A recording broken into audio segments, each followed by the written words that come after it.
नमस्कार आदरणीय विद्यार्थी आणि पालक मित्रांनो, मी सूर्यकांत शेवाळे ॲच्युअर मेडिकल काउन्सिलिंग सेंटरमध्ये तुम्हा सर्वांचं स्वागत करीत आहे.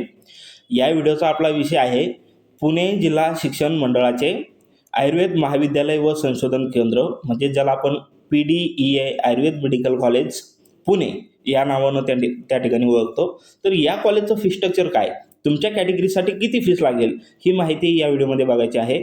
त्याचप्रमाणे या कॉलेजमध्ये जर मॅनेजमेंट मार्फत तुम्हाला ॲडमिशन घ्यायचं असेल तर किती फीस त्या ठिकाणी लागू शकते, ही देखील माहिती आपण या व्हिडिओमध्ये बघणार आहोत. त्याचप्रमाणे ज्याही विद्यार्थ्यांना आमचा पेड ग्रुप जॉईन करायचा असेल अशा विद्यार्थ्यांनी आमच्याशी संपर्क साधायचा आहे. ज्या ग्रुपवर महाराष्ट्र राज्याची संपूर्ण काउन्सिलिंग प्रोसेस कशी असते, college ranking, college fee structure आणि जे काही राऊंडचे रूल्स आहेत, ही संपूर्ण माहिती आपण या पेड ग्रुपवर टाकत असतो. ज्याही विद्यार्थ्यांना आमचा पेड ग्रुप जॉईन करायचा असेल अशा विद्यार्थ्यांसाठी 1000 फक्त एवढी त्या ठिकाणी फीस आहे. विद्यार्थी मित्रांनो, या ठिकाणी तुम्ही बघू शकता, जर तुमची ओपन कॅटेगरी असेल किंवा ऑल इंडिया कोटातून जर तुमचा नंबर लागला तर त्या ठिकाणी 2,31,500 रुपये एवढी फीस आहे.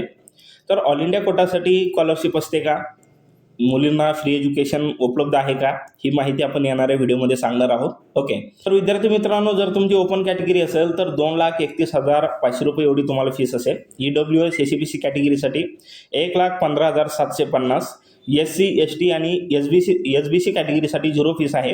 VJ कॅटेगरी आणि NT कॅटेगरी, म्हणजे NT1 असेल, NT2, NT3 या कॅटेगरीसाठी फक्त डेव्हलपमेंट फीस आहे 21,428 रुपये. OBC कॅटेगरीसाठी फीस आहे 1,26,464 रुपये. आणि मुलींसाठी त्या ठिकाणी ज्याही मुली फ्री एज्युकेशनसाठी पात्र असेल अशा मुलींसाठी फक्त डेव्हलपमेंट फीस असेल, 100% ट्युशन फी माफ आहे. तर मग डेव्हलपमेंट फी किती आहे, तर 21,428 रुपये. ओके, जर मॅनेजमेंटमधून तुम्हाला या कॉलेजला ॲडमिशन घ्यायचं असेल तर यासाठी 6,94,500 पर इयर एवढी त्या ठिकाणी फीस असणार आहे. ओके, व्हिडिओ आवडल्यास व्हिडिओला लाईक करा, चॅनलला सबस्क्राईब करा आणि आमचा जो काही व्हिडिओ आहे तो त्या ठिकाणी गरजू विद्यार्थ्यांना शेअर करा. या ठिकाणी आपण थांबूया. धन्यवाद.